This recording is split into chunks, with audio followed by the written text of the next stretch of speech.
ខ្លាចស្រីអូនមិននៅស្រណោះបងផ្ដាំតាមក្បែកញ៉ាយអមីអូនណាយឲ្យក្អែកញ៉ាយបលហើយស្រណោះបងផ្ដាំតាមក្បែកញ៉ាយអមីអូនណាយឲ្យក្អែកញ៉ាយបលហើយ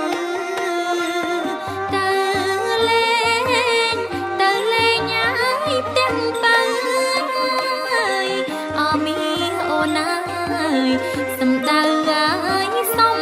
ស្លាទៅលេងឲ្យផ្ទះបើអមី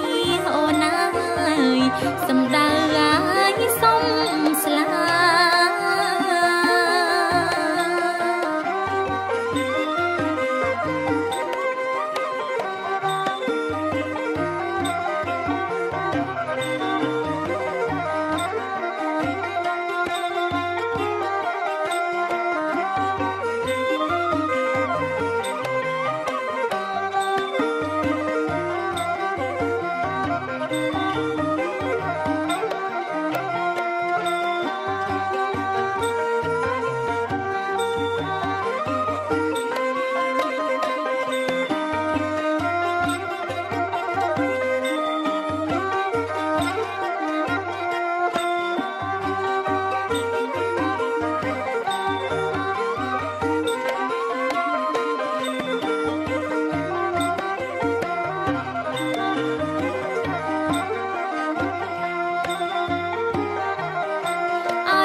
ទាំងងា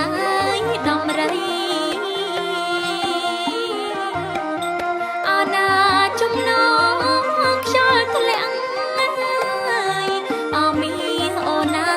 យទៅទាំងងាយដំរីមកលេងញ៉ាយផ្ទះស្រីបើមីអូនណាយខ្លាចស្រីអូនមិននៅមកលេងញ៉ាយផ្ទះស្រីបើមីអូនណាយខ្លាចស្រីអូនមិននៅស្រណោះបងផ្ដាំតាមក្បែកញ៉ាយអមីអូនណាយឲ្យក្អែកញ៉ាយបលហើយស្រណោះបងផ្ដាំតាមក្បែកញ៉ាយអមីអូនណាយឲ្យក្អែកញ៉ាយ